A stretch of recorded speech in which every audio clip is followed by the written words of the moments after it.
So hello friends, स्वागत आप सभी का एक नए वीडियो में। आइए जानते हैं उत्तर प्रदेश समेत देश और दुनिया की सिलेक्टेड काम की 25 महत्वपूर्ण बड़ी खबरें 10 मिनट में। जी हां दोस्तों, यूपी पेंशन फैमिली आईडी होना चाहिए तभी आपको पेंशन मिलेगी। इस खबर को जान लीजिएगा अगर आपको भी वृद्धावस्था पेंशन, दिव्यांग पेंशन मिलता है। और साथ ही बड़ी खबर सामने आ रही है कि पेंशन बढ़कर मिलेगी।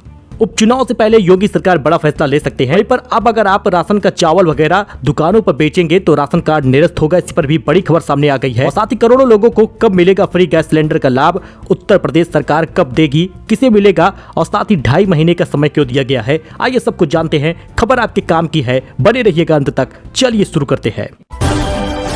अगर आप फ्री राशन लेते हैं कोटे की दुकान से और जाकर दुकानों पर बेच देते हैं तो अब आपका राशन कार्ड कैंसिल होगा और जो चावल खरीदेगा दुकानदार उसके ऊपर भी भारी जुर्माना लगेगा। जी हां दोस्तों, सोसाइटी का चावल बेचा तो निरस्त हो जाएगा राशन कार्ड, खरीदार दुकान भी नपेगा। जारी हुआ है निर्देश, मच गया है हड़कंप। डीएम ने निर्देश जारी किया है। इसके साथ ही हर जिले में जानकारी आपके लिए बेहद इंपॉर्टेंट है, क्योंकि अगर आप भी राशन लेते हैं तो कहीं न कहीं दुकानदारों को जाकर बेचना आपके ऊपर भारी पड़ जाएगा, क्योंकि सरकार ने बड़ा फैसला लिया है और सरकार को सब कुछ पता है कि आप कौन सा गेहूं चावल खा रहे हैं, कौन सा नहीं। आप राशन की दुकान पर चावल लेकर किस दुकान तक बेच रहे हैं। दुकानदार तो नपेगा ही, आप भी नपेंगे। फ्री राशन का जो चावल है उसे आप दुकानों पर बिल्कुल भी मत बेचें।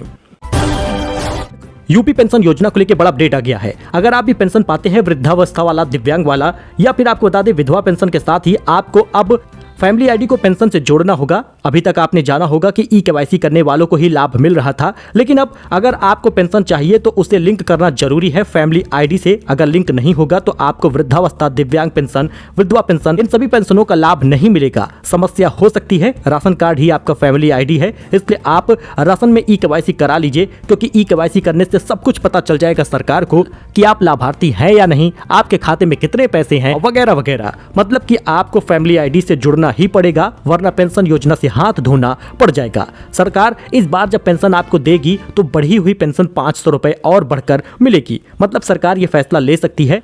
कई बार मीटिंग हो चुकी है। उत्तर प्रदेश की सरकार, सीएम योगी इस बार उपचुनाव में अच्छा बेहतर प्रदर्शन करने के लिए किसी भी पेंशन लाभार्थी को निराश नहीं करना चाहेंगे और जो उनके मैनिफेस्टो में बड़ा ऐलान था उसे पूरा करना चाहेंगे। इस बीच ये भी खबर सामने आ रही है कि अब गेहूं चावल के साथ ही दाल, बाजरा और दूध भी मिलेगा, लेकिन ये फ्री नहीं होगा, क्योंकि इसमें आर्टिकल में तो फ्री लिखा है। फिलहाल आपको बता दें, कई मीडिया रिपोर्ट में बताया जा रहा है कि राशन कार्ड धारकों की दुकानों पर अब आपको दाल, बाजरा, दूध ये सब कुछ भी मिलेगा, लेकिन ये उचित मूल्य पर होगा, बाजार के दामों से थोड़ा सस्ता होगा। गुजरात, राजस्थान, तेलंगाना में शुरुआत हो चुकी है, उत्तर प्रदेश में भी शुरुआत होगी। अभी गेहूं चावल केवल मिलता है, लेकिन आगे चलकर दाल, चीनी, बाजरा ये सब कुछ भी मिलेगा। लखनऊ में डिलीवरी बॉय का नाम पूछकर पीटा है, मुंह पर फेंकी है शराब, सिगरेट से दागा है, लेट होने के कारण बनाया था बंधक। जी हां दोस्तों, लखनऊ के गोमती नगर में डिलीवरी बॉय का नाम पूछकर उसके साथ मारपीट की गई है। आरोपियों ने युवक को कमरे में बंधक बनाकर उसके ऊपर शराब फेंकी है। 1.5 घंटे बाद अब चंगुल से छूटा तो डिलीवरी बॉय गोमती नगर थाने पहुंचा और शिकायत दर्ज कराई है। मोहम्मद असलम अमीनाबाद के मौलवीगंज का रहने वाला है। वह जोमेटो में फूड डिलीवरी का काम करता है। असलम ने बताया कि रक्षाबंधन की रात 20 रोटियों का ऑर्डर आया। ऑर्डर हनीमैन चौराहे के पास कलिका रेस्टोरेंट पर पैक था। पार्सल लेकर जब गया तो नाम पूछा गया। मुस्लिम होने के कारण वारदात की गई।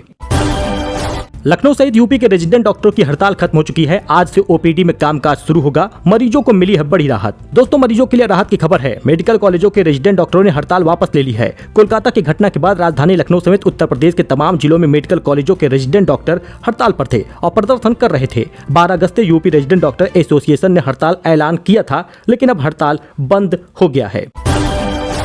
तो बड़ी खबर सामने आ रही है। देश में सितंबर से शुरू हो सकती है जनगणना। पूरी होने में 2 साल तक का वक्त लगेगा, लेकिन जातीय जनगणना को लेकर कोई स्थिति साफ नहीं है। देश में जातिगत जनगणना को लेकर बहस थमती नहीं दिख रही। केंद्रीय स्तर पर भाजपा इसे लेकर विपक्ष पर हमलावार हो चुकी है। वही सरकार ने अभी तक कुछ भी साफ नहीं कहा है। इस बीच खबरें ये भी है कि जनगणना सितंबर से शुरू होगी। हालांकि सरकार की ओर से इसकी पुष्टि नहीं की गई। जनगणना में देरी के चलते सरकारी योजनाएं और नीतियां वर्ष 2011 की जनगणना के आधार पर दी जा रही है। किसी को मिलता है, किसी को नहीं। अब लाभार्थी कौन है ये पता नहीं है। इस वजह से सितंबर में जनगणना शुरू होगी और नए लाभार्थी मिलेंगे। पुलिस भर्ती परीक्षा कानपुर में जूते चप्पल तक उतरवा दिए गए, लड़कियों का जूड़ा खुलवाया गया, पेपर लीक की अफवाह पर सपा के पूर्व मंत्री FIR हुआ है। दोस्तों, यूपी पुलिस की सिपाही भर्ती परीक्षा जारी है। शुक्रवार को पहला दिन था और रात में ही रेलवे बस स्टेशन परीक्षार्थियों से फुल हो गए। प्रयागराज में इतनी भीड़ थी कि बस में छात्रों ने खिड़की से एंट्री की है। कानपुर सेंट्रल में भी कमोकेस यही हालत रही। यहाँ ट्रेनों में परीक्षार्थियों की भीड़ की वजह से जमकर धक्का मुक्की हुई है। सुबह से परीक्षा केंद्रों पर पहुंचे अभ्यर्थियों को 9:30 बजे तक एंट्री दी गई। पुलिस वालों ने माइक से परीक्षार्थियों को गाइड किया। 9:30 बजे के बाद सेंटर के मेन गेट बंद कर दिए गए हैं। मतलब कि इस बार भी बड़ी घटना हो सकती थी। फिलहाल 20,000 रुपए की मांग, कई व्हाट्सएप चैनल पेपर के बदले 15 से 20,000 रुपए मांगते दिखे। ऐसी सूचना पर ही लखनऊ ने FIR लिखवा ली है और केस हुआ है। तो भारत बोला बांग्लादेश में बाढ़ के लिए हम जिम्मेदार नहीं हैं। यूनुस सरकार का आरोप है कि चेतावनी बगैर डैम से पानी छोड़ा गया, 36 लाख लोग प्रभावित हो रहे हैं। भारतीय विदेश मंत्रालय ने बयान जारी किया है कि बांग्लादेश में आई बाढ़ के लिए भारत जिम्मेदार नहीं है। विदेश मंत्रालय ने कहा, बांग्लादेश में यह अफवाह हो रही है कि बाढ़ की वजह से त्रिपुरा में डंबूर बांध का दरवाजा खोलना है, यह सच नहीं है। मंत्रालय ने कहा, भारत और बांग्लादेश से होकर बहने वाली गोमती नदी के आसपास के इलाके में इस साल बहुत बारिश हुई है। इस वजह से दोनों तरफ से समस्याएं हुई हैं। दोनों देश के बीच मौजूदा नदियों में आने वाली बाढ़ एक समस्या बनी हुई है, जिससे दोनों देशों को जूझना पड़ा है। इससे निपटने के लिए दोनों देश को सहयोग जरूरी है। आप हालात देख सकते हैं बाढ़ का। हालांकि भारत ने कहा है कि इसका जिम्मेदार भारत नहीं है। तो शेयर मार्केट का चस्का सभी लोगों को चढ़ गया है। निवेश नहीं कर रहे दोनों के लिए खतरे की घंटी है, बैंकों वालों के लिए भी और निवेश धारकों के लिए भी। RBI ने कहा है, बैंकों की जमा योजनाओं की जगह पर अब लोग म्यूचुअल फंड शेयर खरीदने से ज्यादा पैसे लगा रहे हैं। इसको लेकर RBI ने चिंता जताई है और वित्त मंत्रालय ने भी चिंता जताई है। चिंतित होना जायज भी है कि बहुत सारे लोग पैसा इन्वेस्ट करने की जगह पर म्यूचुअल फंड में लगा रहे हैं, निवेश कर रहे हैं शेयर मार्केट में, जिसमें जोखिम ज्यादा रहता है, पैसा रिटर्न मिलना काफी मुश्किल रहता है। आज सोशल मीडिया पर पैसे कमाने के लिए बड़े बड़े लोगों को देखते हैं कि ऐसे वो भी अमीर हो सकते हैं। अपना जो पैसा FD कराना चाहिए, इन्वेस्ट करना चाहिए, वो शेयर मार्केट और म्यूचुअल फंड में लगा रहे हैं। इसी से RBI चिंतित है, क्योंकि बैंक और निवेशक दोनों के लिए ये खतरे की घंटी है। तो पुरानी पेंशन मिलेगी या नहीं, 24 घंटे में निर्णय संभव हो जाएगा। पहली बार PM मोदी करेंगे कर्मचारियों के संग बैठक। जी हां, केंद्रीय बजट में वित्त मंत्री निर्मला सीतारमण ने NPS सुधार की बात कही थी, लेकिन पुरानी पेंशन का जिक्र तक नहीं किया था। इसके बाद कर्मचारी निराश हो गए थे। अब 2 राज्यों में विधानसभा चुनाव से पहले प्रधानमंत्री मोदी 24 अगस्त को स्टाफ गाइड की राष्ट्रीय परिषद JCM के साथ बातचीत करेंगे। एक दशक में ऐसा पहली बार हो रहा है जब PM मोदी ने कर्मचारी संगठनों के नेताओं के साथ बातचीत के लिए बुलाया गया है। PM आवास पर होने वाले इस बैठक में कर्मचारियों के हितों से जुड़े कई प्रकार के मुद्दों पर बात होगी। OPS पर भी बड़ा फैसला हो सकता है। वही A1 और A2 मिल्क को लेकर FSSAI ने दिया आदेश, दूध के पैकेट से हटा ले भ्रामक दावा। जी हां, food safety and standard authority of India FSSAI ने गुरुवार को ई-कॉमर्स कंपनियों समेत फूड बिजनेस करने वाले दूध और मिल्क प्रोडक्ट की पैकेजिंग से A1 और A2 प्रकार के दावों को हटाने का निर्देश दिया है। ऐसे लेबलिंग को भ्रामक बताया है। कहा है कि ये दावे खाद्य सुरक्षा और मानक अधिनियम 2006 के अनुरूप नहीं है।